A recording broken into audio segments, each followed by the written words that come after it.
up, everybody? Welcome to the Rewind Theater for the latest Beyond Two Souls trailer. I'm Greg Miller, alongside the Pride of Long Island, Colin Moriarty. Jacob. It's kind of a reasonable game to kind of be using the Jacob joke. It is, yeah. There's a popular PlayStation podcast called Podcast Beyond. This game stole its name from it, and a ghost once possessed. Anyways, we're getting ahead of ourselves. Colin, Beyond Two Souls officially has a release date, October 8th. Very exciting. Here in the United States. We don't know about the rest of the territories. But along with that came news that Willem Dafoe, there he is. You remember him as Norman Osborn. Of course. In Spider-Man. His seminal role. His seminal role. He is now alive and well in the Beyond Two Souls universe. This was rumored, of course, forever ago because the internet finds everything else. He's wearing the Up at Noon Greg Miller outfit. Yeah, he looks just like it. He's got matte glasses like I do, too, which I really appreciate. There you go, nice. We're going to break down the whole trailer, though. First and foremost, Colin, look at that. New Quantic Dream logo. New Quantic Dream logo. Of course, if you're just joining us, ladies and gentlemen, Quantic Dream, the people who brought us Heavy Rain, telling us now the story of Jodie Holmes, a girl played by Ellen Page that we've seen before in the gameplay. A young girl here. Colin, how many years does this game cover for Jodie's life? Well, it's 15 years from ages 8 to 23. So it looks like this is the first time we've seen young Jodie. We've only seen Jodie, in Ellen her Page size. Yeah, Ellen Page, maybe late teens, early 20s. Yeah. So this is assumingly maybe at the beginning of the game if it's sequential, and this is maybe the 8-year-old Jodie that we've been told about. Right. Again, if you're just joining, what Beyond Two Souls is all about. Basically, Jodie Holmes here, she's on the run because she has some kind of ghost dad power. She's got a ghost named Aiden, depending if you're talking to David Cage. There's a drawing of Aiden, little black smudge over there. And he's with her at all times. He is this weird spirit from what we've seen. Jodie can use him to fight people. Aiden can move. What did we ever decide on Aiden? I think it's, well, back on Long Island, there's a church called St. Aidan's. Okay. And it's spelt the same way. So I think it's just the way Cage says Aiden. Okay. So yeah. Wait, so he says it because of his accent, maybe. I'm saying he's French. Okay. So I think it's Aiden. Aiden's what we're deciding. Yeah. All right. So anyways, Aiden's a benevolent power. Let's go back. Origami. The Origami Killer. We all remember Don't that trust quote. David Cage Don't with that way trust to pronunciate. Gosh darn second. What do you got for the breakdown here? What are we looking at here? All right, well, stop it here, Greg, because we have some interesting things. There's these DPA logos all over the place on the boxes. You'll see it on some of his paperwork on the desk, etc. Exactly. We think, based on kind of things. Yeah. Well, we know that it's all about paranormal activity, right? So we think it's the Department of Paranormal Activity, and Willem Dafoe's character is maybe the one trying to get to the bottom of what's going on with Jodie and Aiden. We know that part for sure. David Cage, had said that their government is going after Jodie. She's been involved with them for a while. So I don't think the Department of Paranormal Activity is that big of a guess. One, you're talking about in the background here, we're going to see some paranormal activity stuff. But let's talk a second about who Willem Dafoe is playing. Character's named Nathan Dawkins. A source close to the game said Dawkins is an enigmatic scientist working for a top-secret government division studying paranormal activity. His professional curiosity in Jodie is driven by personal tragedy. I'm sorry. His professional curiosity in Jodie, driven by personal tragedy, is a central theme in Beyond Two Souls. Now, personal tragedy, right, Colin? What does that make you think of? Heavy Rain. Sure, but specifically in his life. Willem Dafoe, Nathan Dawkins, bam.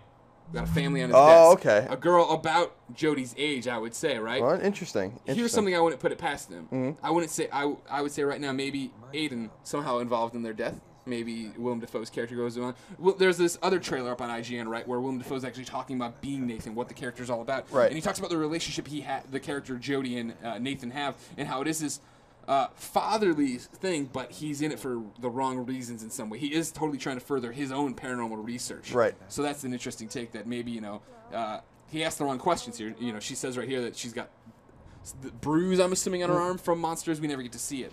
But clearly there's some malevolent forces. But if we go back, and kind of examine, because we were talking about his research, if you kind of just go back and you look at the whiteboard at different scenes, like right here you see like like kind of schematics of the brain. They're talking about lobes, and you see these are all real parts of the brain. Now he's got the medulla oblongata down there. We all remember from Waterboy. Of course. But then the circled red part there, the question mark. Probably he's looking for the source of Jodie's powers, paranormal powers in general. What brings those out in people? Yeah, and it says basically there's, the newspaper clippings have a lot about possessions in them. There's a lot of mathematics on the board here, kind of looking for psychic energy. It says they have some hypotheses and things of this nature. It's kind of cool. So I mean, there's like a a hard science slant to this, even though the paranormal is really not hard science. Sure, yeah. Definitely, bringing in the science element of it, trying to figure out what causes paranormal activity, because this is a real thing in their world, clearly, as we've seen. And if we can go back real quick just to the picture of Aiden and Jody, I just love that, because awesome, we don't know what Aiden looks like. When we first saw the game at E3 last year, we saw what he's capable of, but we never see him, and I don't know if we ever will. And it's cool that that's how she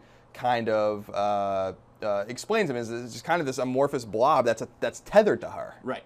It's kind of cool. No, it's really cool. It's a really cool characterization for the relationship they're in. And if we keep going, I mean, more towards the end, we start seeing. Yeah, we start to get real. Yeah. It's like we go from this, which is probably more cutscene to explain the relationship, to new footage. Well, we've seen this footage, obviously. Right. That's her running through the woods. Yeah. Get an older Willem Dafoe here in a second. There he is. He's in the car. He's seen some shit. Yeah, he has. But he's obviously warning them that they're coming. They don't know what they're in for. This is all footage we had seen at E3, right? When she's chased off the train. And she jumps here. They cut away, but there is footage of basically Aiden making like a shield, a barrier, as she goes into the woods there to protect her. Then taking on the fight in the town we got to see. Then that was new. Yeah, so the helicopter, I think, is new. If we go back a little bit, this is all new. If you look at that doesn't look like United States to me.